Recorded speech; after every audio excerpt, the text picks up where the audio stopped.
All right, we've got a lot to talk about. Let's not waste any time. Let's get straight into it. Welcome into DaBearsDen, an NFL podcast with the Chicago Bears First Focus. I'm your host, Alex. The Bears are 0-2. The Bears are 0-2 after a terrible, terrible loss yesterday in Detroit against the Detroit Lions, NFC North rival, 52-21. An embarrassing loss. A joke. Disgusting. There's a couple things that I want to talk about today, and Ryan Poles is responsible for where this team is. If you guys don't remember, Ryan Poles, when he was hired in his introductory press conference, broke down that this was going to be a 3-year rebuild process. Year one was going to be evaluating the talent that they kind of had, potentially moving out some players, preparing for the draft, gaining some assets, freeing up some cap space and some bad contracts. Year two was going to be continuing to develop players, bring in some talent, and just kind of take a step forward. And then year three, the team is going to be in contention status. We're in year 4 now, and the team is further away from contention status at this current point in time than they were last year. And Ryan Poles is the reason for that. I can't defend Ryan Poles any longer. As a Bears fan, I have been out on him for about a year now, if not longer. And people were defending him last year, and that was fine. I understood. I disagree with it, but, I understood. People would bring up the DJ Moore trade and Montez Sweat and things like that, and, how he obviously drafted Caleb Williams and how he brought in Ben Johnson. And I thought that him bringing in Ben Johnson was a fantastic thing for the organization, for the team, and for Caleb Williams. So that was a positive mark on his record in my eyes. But there's too many negatives from Ryan Poles, and we can look at this year's draft alone, and I think it's a significant negative on his record. 12 of the first 13 offensive linemen that were drafted in the first 2 rounds this year have started. The one that has not started is Ozzie Trapilo, and he has been a healthy scratch both games, along with second-round pick defensive tackle Shamar Turner that we also drafted. Then we look at Colston Loveland, who had 0 targets yesterday. I believe he only had 2 catches in week 1. And Luther Burden, who has been non-existent so far in this offense. And I start to ask myself, why are we drafting these pieces? Because the entire fan base knew the problems with the team after last year. The big holes. Left tackle was a serious problem that needed to be fixed. We knew that defensive line needed to be fixed. We needed to have someone come in. Montez Sweat had a terrible year last year. People thought that, it was because he was injured. Okay, fine. We'll wait another year. Let's see, what he does, because when he was brought in here, he was pretty efficient. But there were people that wanted defensive line help in the draft, and there were people that wanted a left tackle drafted. Ryan Poles took a tight end and a receiver with the first 2 picks of the draft, and they're not even seeing the field. It's just strange to me that he took Luther Burden, because we have DJ Moore, we have Rome Odunze. Those 2 were obviously going to be wide receivers 1 and 2, however you want to order them, I don't care. And then they brought in Olamide Zaccheaus, who through offseason, OTAs, training camp, obviously won the wide receiver 3 position. Luther Burden wasn't really practicing, the entire offseason. And so then we still have a glaring issue at left tackle. And I saw a stat this morning. Braxton Jones is responsible for the majority of the pressures given up on the offensive line so far this season. The majority. He is giving up the most pressures out of anyone on the line. Myself and many others included were telling you this a year ago. Left tackle is a problem and we need help. And now, what Ryan Poles did this offseason in focusing on building the interior of the offensive line is a positive mark on his record. I can't deny that. As frustrated as I am with him and what he's done with this team, bringing in Joe Thuney, Jonah Jackson, and Drew Dahlman was fantastic for the team, for Caleb Williams. Now, Jonah Jackson has been nothing short of terrible so far this season, right? And that's a different conversation perhaps for another day. But he attacked the interior offensive line, and I give him a little bit of respect for that. But he left tackle where it was. And it's causing problems for us, right? So he can't really draft. The draft picks that we have this year aren't really playing. so that's a problem. Obviously, he has missed on a lot of picks in the past. Karan Amagaji, Zach Pickens, right? Zach Pickens is no longer on the team. Karan Amagaji was a healthy scratch yesterday, right? Tyreek Stevenson, who after his rookie year was looking like he was on potential Pro Bowl track, is giving up the worst passer rating out of any cornerback in the league this year through 2 games. A perfect passer rating. He's giving up a 158.3 passer rating.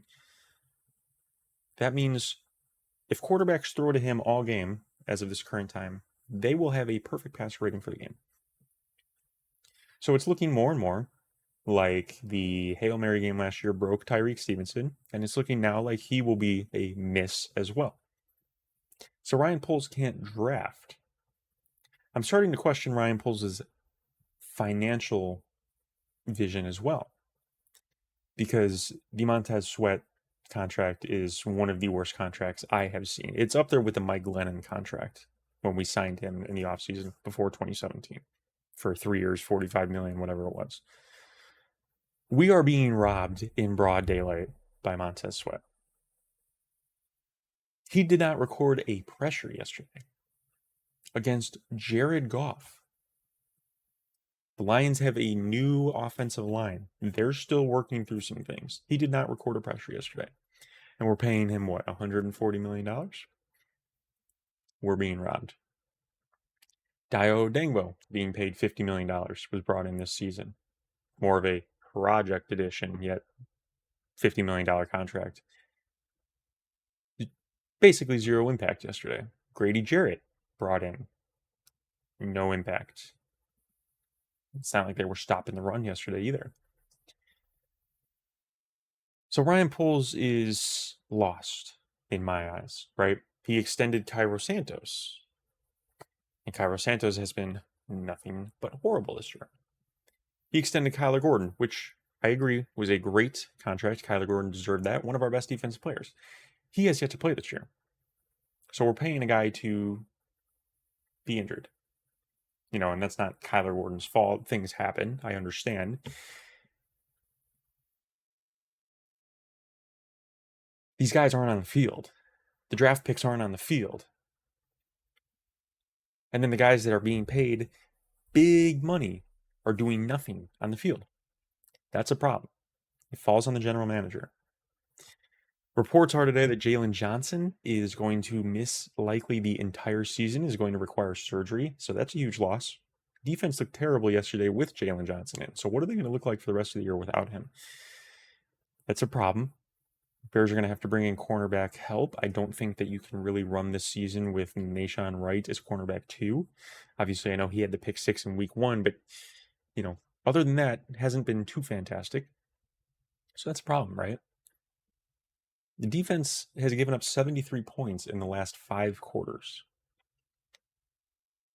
It's incredible to me that this team is worse so far than where they were last year. It doesn't make sense. What is the problem? They're bringing in more talent. They're bringing in, you know, objectively a better coaching staff. What the hell is the problem? How are we giving up 52 points? Look, as much as I can sit here and rip on Matt Eberflus, under Matt Eberflus, the Bears always played the Lions tough. It was always close. It was a 4th quarter battle, late. 52 points. Right now, the Bears don't look like they're ready to play. And whether that's on the players or the coaching staff, I'm not sure. But this has been a team with a losing culture for the last 3 years minimum. We can go further back. We can go way further back, right? But I'm just going to say under Matt Eberflus last 3 years, because that's where a lot of these players were brought in under, right? This has been a losing culture. And you saw it yesterday. The Detroit Lions got smacked on the road against Green Bay. The Bears choked a game against a rookie quarterback, Minnesota. Both lost to teams in our division. One team cared and was really fired up and wanted to do anything they could do to win this game. The others didn't look ready to play. And you saw that on the field, and it's reflective in the score. I mean, when you have a bad loss like the Bears had, where you had the game in your hands, firm in your grasp, and you choked it away, and then you're on the road in your division against your new head coach's former team, and your kicker kicks the ball out of bounds on the opening kickoff for a flag, that just sets a complete negative tone for the rest of the game. And I think that you saw that. It's almost as if Cairo Santos's opening kickoff deflated the team for the entire game. And there might be some of you that say, well, you can't make excuses. You got to, next play mentality, whatever. We have guys that can't do their job. Cairo Santos last week was asked to kick the ball out of the back of the end zone. He could not do that. He was asked to kick the ball in the field of play on the opening kickoff. And he could not do that inside in a dome. And then on the first play, I had some of my friends, we were discussing the game or whatever. One of my friends was like, the defense hasn't looked too bad today. They've been on the field a lot. That's why they're giving chunk plays. No, the Bears gave up a massive chunk play to Amon-Ra St. Brown on the first play of the game. The Bears were not ready to play yesterday. And whether that's on the players or the coaching staff, I'm not sure, but it needs to be corrected immediately. It needs to be fixed. And yes, they went down on offense and scored. That's fantastic. But the game isn't won or lost on the first drive. You have to play the entire game. And the team lacks fight. The team looks like they don't care. I was talking with my father last night. It seems like the players are just there to kind of collect a paycheck. They're just there. They're hanging out. And then they go home. You don't see guys fired up on the sideline. You don't see guys coaching each other, yelling at each other, trying to get each other focused. You don't see, after the defense gives a big drive, you don't see a huddle on the sideline of the defense talking to each other, someone leading the conversation saying, we got to do this, we got to do this. They just go and sit on the bench. They sit on the bench.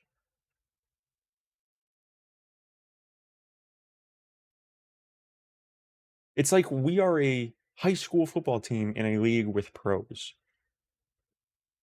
Rebuilds don't take this long. I don't understand.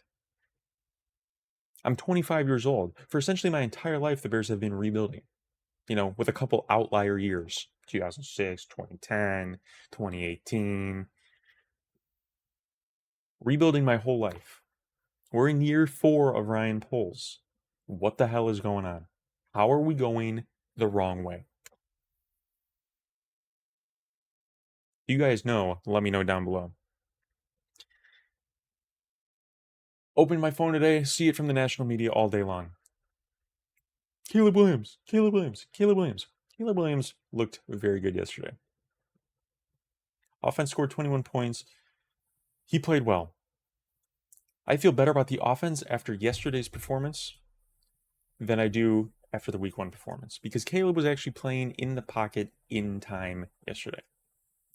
Of course, there's going to be plays where he rolls out, you get the Superman stuff. That's going to happen. Every quarterback does that, right? The offensive line is not going to get to form a perfect pocket for him every single play. The defense gets paid too.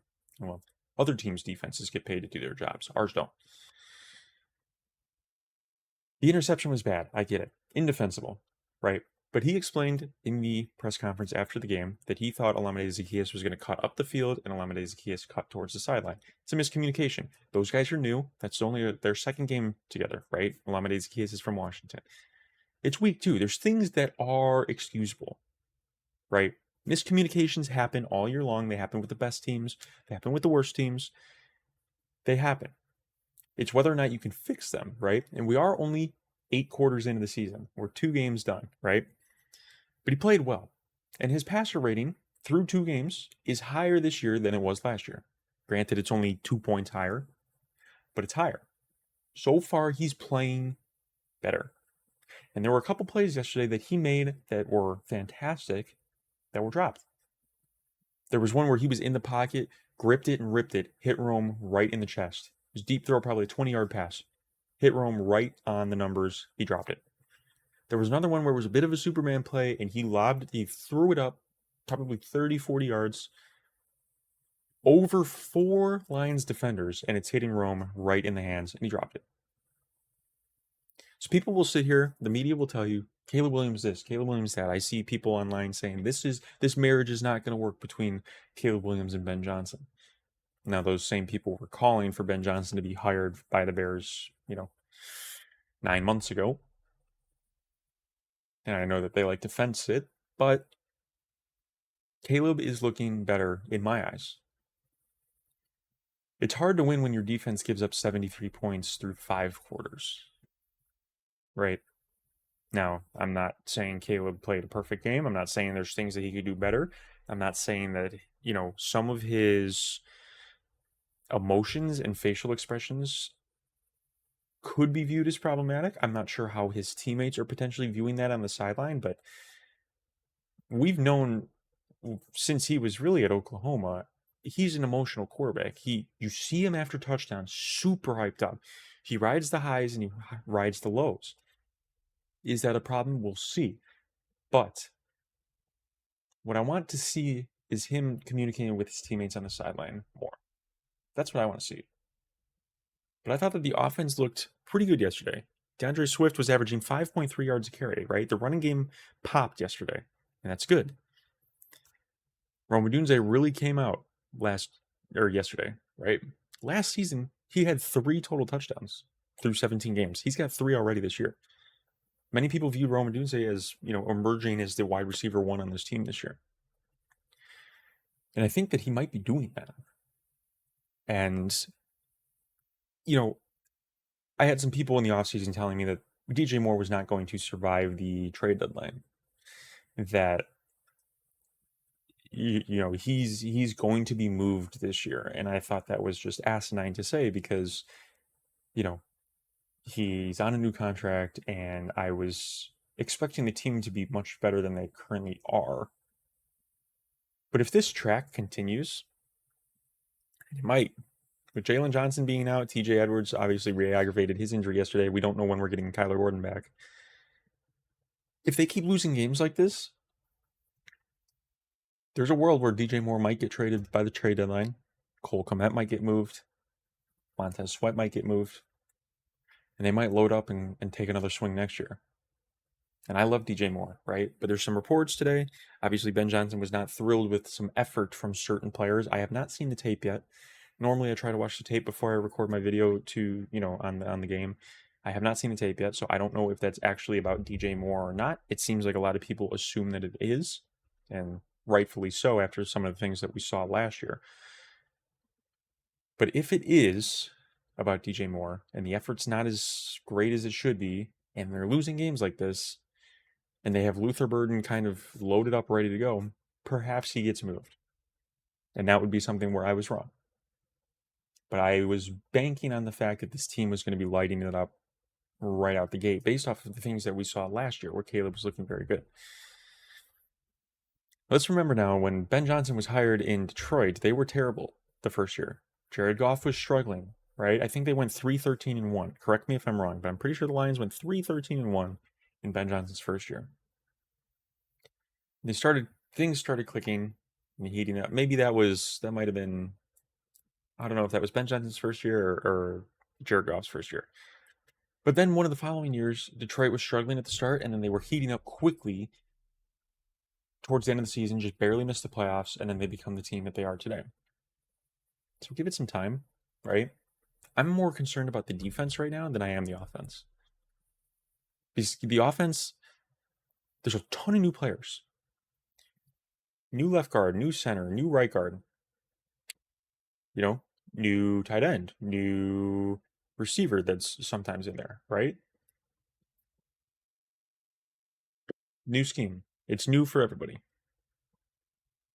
They always say the defense is ahead of the offense early in the season. Yeah, well, it does not look like that for the Chicago Bears. So give it some time. We'll see. I'm more concerned about the defense right now than the offense. I thought holy moly. I thought that Caleb Williams looked pretty good yesterday. Can he look better? Of course.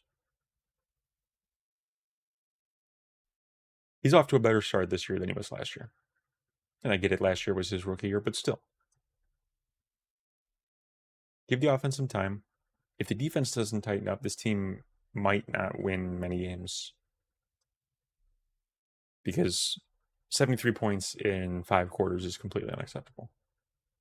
So Dennis Allen needs to wake them up, ignite them somehow, get them ready to go. And the offense just needs, I really feel deep down they need just a little bit more time. A couple weeks. I see people online saying this, Sunday against Dallas will be Caleb Williams' last start potentially. I give him one more start and then I put Tyson Bagent in. If you're calling for Tyson Bagent, if you watched this game yesterday and you are calling for Tyson Bagent, we didn't watch the same game.